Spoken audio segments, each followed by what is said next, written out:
السلام عليكم ورحمة الله تعالى وبركاته. معكم خوكم رضا على قناة رضا ايكو. ما تنساوش ديروا ابوني سبسكرايب باش تشجعوا لاشين ديالي. اليوم غادي نشرح لكم شنو هي لا فينانس، à quoi sert l'analyse financière. C'est un point de départ. Par la suite, je vais vous expliquer qu'est-ce que ça veut dire une stratégie financière, le diagnostic financier et tout.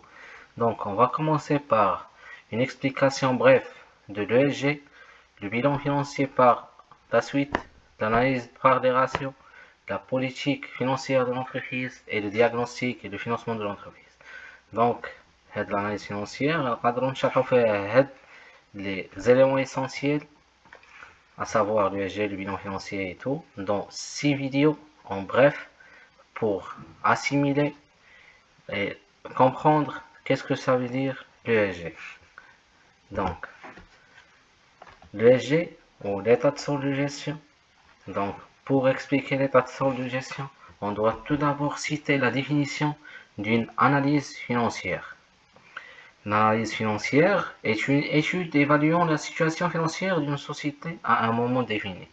Ça veut dire, حنا عندنا شركة بغينا نديرو l'analyse financière. علاش غنديرو l'analyse financière? À quoi sert l'analyse financière, si on peut citer ça?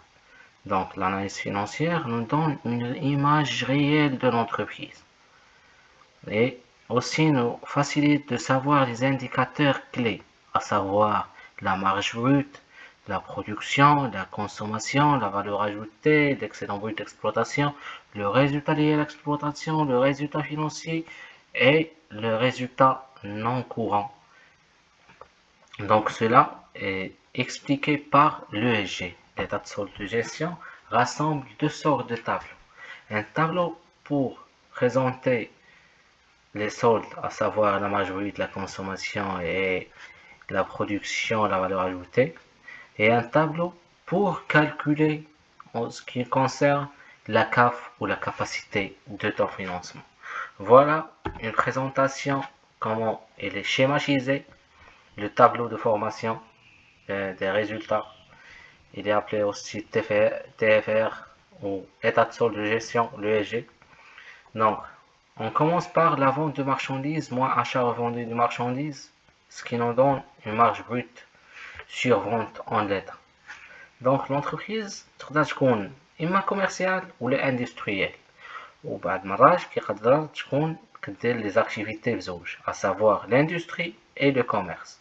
Quand on parle de commerce, on parle de la vente en net, c'est-à-dire un intermédiaire, كتشري كتبيع.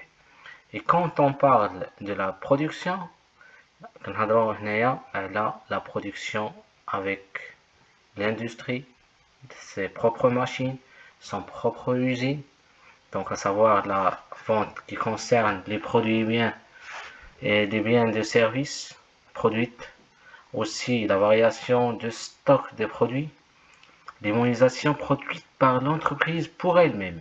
شنو هي؟ مثلا entreprise اللي كتستعمل الأوراق ولا اللي كدير لا برودكسيون ديال لي بابي، نتا هي تقدر تستعمل هاد لي بابي، سكيفي هاديك لي موبيليزاسيون. باغ اكزومبل on a donné un exemple ديال لي بابي، mais pour bien expliquer et assimiler les choses, par exemple l'entreprise عندها واحد لوزين، هذاك لوزين كدير فيه دي ماشين دو découpage. مثلا كدير لا برودكسيون ديال لي ماشين ديال دو découpage. دونك فواحد l'atelier 1 خاصها une machine. Donc هذيك la machine doit être comptabilisée dans un compte d'immobilisation produite par l'entreprise pour elle-même. Plus simple. Donc pour la consommation, c'est tout ce qui est consommé par l'entreprise pour avoir la production. Si on parle de la production par exemple. Par la suite, on calcule la valeur ajoutée qui est la marge brute plus la production moins la consommation, c'est-à-dire القيمة المضافة, ce qui est généré. Par la suite, on ajoute les subventions d'exploitation moins impôts et taxes moins charges personnelles. Les subventions d'exploitation, هما واحد الدعم كتاخدو l'entreprise pour bien subventionner l'exploitation ou l'activité principale ديالها. هادشي كامل ما تنساش أن الدولة هي عندها حق à savoir les impôts et taxes sur toute charge et tout produit. Donc, cela nous permet de payer des impôts. Par la suite, les charges personnelles, à savoir qu'on a le personnel, c'est un capital immatériel. Le capital humain. هذاك le capital humain هو اللي كيعاوننا باش نديرو une production. La production, c'est qui dit production dit des salariés. Donc c'est le salaire. Par la suite, on va obtenir l'excédent brut d'exploitation. Je dirais qu'il y a l'excédent brut d'exploitation et l'insuffisance brute d'exploitation. Cela, par l'ajout des autres produits moins autre charge, plus reprise, moins dotation, donne un résultat d'exploitation. Le résultat d'exploitation, c'est tout ce qui concerne l'activité de l'entreprise, à savoir l'activité principale, pardon. Donc, et par la suite, on calcule le résultat financier qui est le produit financier moins charge financière, ce qui nous donne un résultat courant. Un résultat courant, c'est la somme des deux résultats, à savoir le résultat d'exploitation et le résultat financier.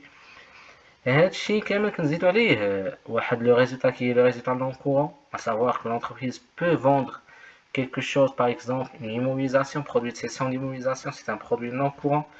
Et aussi il y a des charges non courantes, à savoir les pénalités, les amendes, ce qui nous donne un résultat non courant. Moins impôt sur les résultats nous donne un résultat net de l'exercice. Voilà en bref les calculs, à savoir le calcul de la marge brute de la production globale, aussi la valeur ajoutée et le résultat d'exploitation, le résultat courant et le résultat non courant. Et aussi le résultat net. Voilà pour cela, on fait tout cela afin de calculer la capacité d'autofinancement. Qu'est-ce que ça veut dire la capacité de l'autofinancement? C'est-à-dire ce qu'il a généré l'entreprise, à savoir il peut financer la part de son investissement par ce autofinancement. Donc il y a deux sortes de calculs, méthode additive qui commence par le résultat net et méthode soustractive qui commence par le BR. Tout cela, dans un premier lien, on va le voir par la suite. Donc la CAF, c'est la capacité d'autofinancement. Mais on veut savoir l'autofinancement réel. Donc on doit soustraire les dividendes. Car il y a des actionnaires ou des associés qui ont une part importante ou une part minoritaire dans l'entreprise. Donc, pour cela, je vous souhaite un bon succès. وما تنسوش ديروا لي abonner sur ma chaîne YouTube. Merci de votre attention.